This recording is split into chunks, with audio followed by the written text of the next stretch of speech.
Hello friends, आज की इस वीडियो में हम क्लास 7 एनसीईआरटी हिस्ट्री का चैप्टर नंबर 2 पढ़ेंगे। इसका नाम है नए राजा और उनके राज्य। तो सबसे पहले हम ये जानते हैं कि इस चैप्टर में बताया क्या गया है। तो यह चैप्टर लगभग 700 से 1200 ईस्वी के बीच भारत में उभरने वाले नए राजवंशों, साम्राज्यों, प्रशासन, युद्ध और दक्षिण भारत के चोल राज्य के बारे में बताता है। ठीक है। इस काल में कई स्थानीय शासक शक्तिशाली बने और उन्होंने बड़े बड़े राज्य स्थापित किए। तो बेसिकली वही सभी इस चैप्टर में बताया गया है। तो पहला आता है नए राजवंशों का उदय। तो लगभग 700 ईस्वी के बाद भारत के विभिन्न क्षेत्रों में नए राजवंशों का उदय हुआ। इसमें प्रमुख थे गुर्जर, प्रतिहार, राष्ट्रकूट, पाल, चोल, चालुक्य, पल्लव। ठीक है। इन शासकों ने युद्ध द्वारा अपने राज्य का विस्तार किया, भूमि और व्यापार पर नियंत्रण किया और मंदिरों और अन्य निर्माण कार्यों को संरक्षण दिया। ठीक है। फिर आता है सामंत कौन थे। इस काल में राजा अपने अधीन छोटे शासकों और शक्तिशाली लोगों को रखते थे। इन्हें सामंत कहा जाता था। सामंतों को अपने राजा को उपहार देना पड़ता था, दरबार में उपस्थित होना पड़ता था, आवश्यकता पड़ने पर सैनिक सहायता देनी पड़ती थी। समय के साथ कुछ सामंत बहुत शक्तिशाली हो गए और उन्होंने अपने स्वतंत्र राज्य को स्थापित किया। ठीक है। फिर आता है नए शासक अपनी शक्ति कैसे दिखाते थे। नए शासक अपने आप को शक्तिशाली सिद्ध करने के लिए बड़े बड़े युद्ध करते थे, विजय प्राप्त करते थे, महंगे और भव्य मंदिर बनवाते थे, प्रशस्तियां लिखवाते थे, बड़े बड़े उपाधियां धारण करते थे। ठीक है। वे अपने नाम के साथ महाराजा धीराज जैसी उपाधियां भी लगाते थे। ठीक है। फिर आता है राष्ट्रकूट का उदय। राष्ट्रकूट मूल रूप से दक्कन क्षेत्र से शक्तिशाली सामंत थे। उनके शासक दंती दुर्ग ने चालुक्य शासक को हराकर स्वतंत्र राष्ट्रकूट राज्य की स्थापना की। राष्ट्रकूटों की राजधानी मान्यखेट, राष्ट्रकूट थे, उनकी राजधानी थी मान्यखेट। ठीक है। राष्ट्रकूटों ने उत्तर और दक्षिण भारत में अपना प्रभाव बढ़ाया, कन्नौज पर अधिकार के लिए संघर्ष किया, कला और साहित्य को संरक्षण दिया। ठीक है। फिर आता है कन्नौज के लिए संघर्ष। तो इस समय तीन शक्तिशाली राजवंशों के बीच कन्नौज पर जो शक्तिशाली राजवंश थे उनके बीच कन्नौज पर शासन के लिए, अधिकार के लिए आपस में संघर्ष चल रहा था। ठीक है। ये तीन वंश थे, गुर्जर, प्रतिहार, राष्ट्रकूट और पाल। इस संघर्ष को इतिहास में त्रिपक्षीय संघर्ष कहा जाता है। कन्नौज इतना महत्वपूर्ण क्यों था सबके लिए? तो कन्नौज गंगा घाटी के उपजाऊ क्षेत्र में स्थित था, इसलिए राजनीतिक रूप से महत्वपूर्ण था, व्यापक व्यापार और संचार के लिए भी महत्वपूर्ण था, इसलिए तीनों शक्तियां इस पर अधिकार चाहती थीं। फिर आता है चोलों का उदय। तो दक्षिण भारत में चोल एक बहुत शक्तिशाली राजवंश के रूप में उभरे। चोलों का क्षेत्र मुख्यतः कावेरी नदी की घाटी में था। कावेरी नदी उपजाऊ थी, कृषि के लिए अनुकूल थी, सिंचाई की अच्छी व्यवस्था थी। ठीक है। फिर आता है विजयालय चोल। विजयालय चोल शक्ति को पुनः मजबूत किया। ठीक है। विजयालय ने चोल शक्ति को पुनः मजबूत किया। उन्होंने तंजावुर पर अधिकार किया। इसके बाद चोलों ने धीरे धीरे अपने राज्य का विस्तार किया। फिर आते हैं राजराज चोल।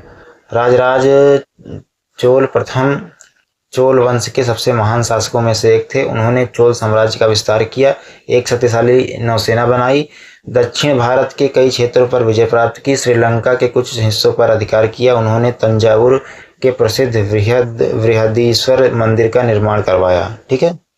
फिर आते हैं राजेंद्र चोल। राजेंद्र चोल प्रथम ने अपने पिता राजराज चोल की विजय की नीति को आगे बढ़ाया। उन्होंने दक्षिण भारत में साम्राज्य का विस्तार किया, गंगा नदी तक अभियान किया, समुद्री शक्ति को मजबूत किया, दक्षिण पूर्व एशिया के साथ संबंध बनाए। उन्होंने गंगेकोंड चोलपुरम नामक नगर की स्थापना की। ठीक है। फिर आते हैं चोलों की कृषि और सिंचाई। चोल राज्य में कृषि बहुत विकसित थी।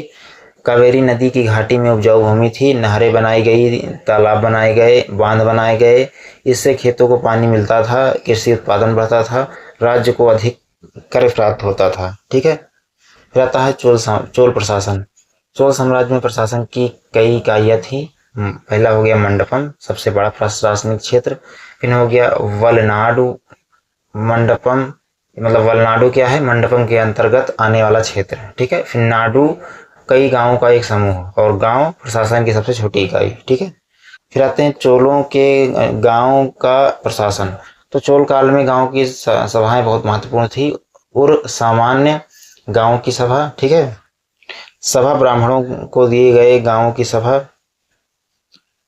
ठीक है। तो मतलब पहले मतलब जैसे चोल जो मतलब साम्राज्य था, चोल का प्रशासन था, उसमें गाँव की सभाएं बहुत महत्वपूर्ण थी। जैसे हो गया उर। उर क्या होता है? सामान्य गाँव की सभा। जो सामान्य गाँव की सभा होती है उसको हम उर कहते थे उस समय। फिर हो गया सभा। तो ये सभा क्या होती है? ब्राह्मणों को दिए गए गाँव की सभा, मतलब ऐसी सभा जो उसमें अधिकतर जो मतलब जो गाँव जो है ब्राह्मणों को दिए गए थे उनमें जो सभा लगती थी उसको सभा कहते थे। फिर हो गया नगरम। व्यापारियों और व्यापारिक समूहों का संगठन, इसको नगरम कहा जाता था। फिर आता है सभा की समितियां। चोल काल में सभाओं को विभिन्न समितियां मतलब चोल काल में सभाओं में विभिन्न समितियां होती थीं। ये समितियां सिंचाई, बगीचे, मंदिर, भूमि, स्थानीय प्रशासन से संबंधित कार्य देखती थीं। यह चोल प्रशासन की एक महत्वपूर्ण विशेषता थी। फिर आता है चोल मंदिर। चोल शासकों ने बड़े और भव्य मंदिर बनवाए। सबसे प्रसिद्ध मंदिर बृहदीश्वर मंदिर तंजावुर, इसका निर्माण राज चोल प्रथम ने करवाया। चोल मंदिर धार्मिक केंद्र थे, आर्थिक केंद्र थे, शिल्प और कला के केंद्र थे, शिक्षा के भी केंद्र थे, ठीक है। फिर आता है मंदिर और अर्थव्यवस्था। मंदिर को भूमि दान दी जाती थी, धन दिया जाता था, ठीक है, अनाज दिया जाता था। मंदिर के आसपास कारीगर, व्यापारी, पुजारी, किसान रहते थे और काम करते थे। इस प्रकार मंदिर आर्थिक गतिविधियों के महत्वपूर्ण केंद्र बन गए, ठीक है। रहता है चोलों की कांस्य मूर्तियां। चोल काल की कांस्य मूर्तियां बहुत प्रसिद्ध हैं।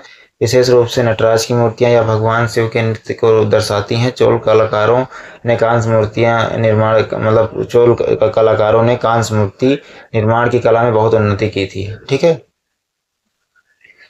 फिर आते हैं चोलों की नौसेना।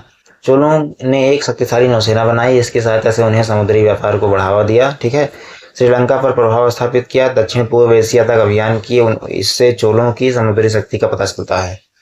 फिर आता है इस चैप्टर के महत्वपूर्ण शब्द जिनको आपको विशेष रूप से याद रखना है, जैसे कि सामंत। ये बड़े राजा के अधीन रहने वाला स्थानीय शासक या शक्तिशाली व्यक्ति होता था, ठीक है। प्रशस्ति, राजा की प्रशंसा में लिखा गया लेख। त्रिपक्षीय संघर्ष, कन्नौज के लिए पाल राष्ट्रकूट और गुर्जर प्रतिहारों के बीच संघर्ष जो था वो त्रिपक्षीय संघर्ष था। नाडु, चोल प्रशासन में कई गांवों का एक समूह। सभा, ब्राह्मणों को दिए गए गांवों की सभा। नगरम, व्यापारियों का संगठन। नौसेना, समुद्र में युद्ध और सुरक्षा के लिए जो सेना थी उसको नौसेना का मतलब कहा जाता था। तो आशा करता हूँ आपको चैप्टर अच्छा लगा होगा। अगर अच्छा लगा हो तो वीडियो को लाइक जरूर करें, चैनल को सब्सक्राइब करें और वीडियो को लाइक आप जरूर कर दीजिए कीजिए, ठीक है, क्योंकि थोड़ी मेहनत लगती है वीडियो बनाने में, ठीक है। धन्यवाद।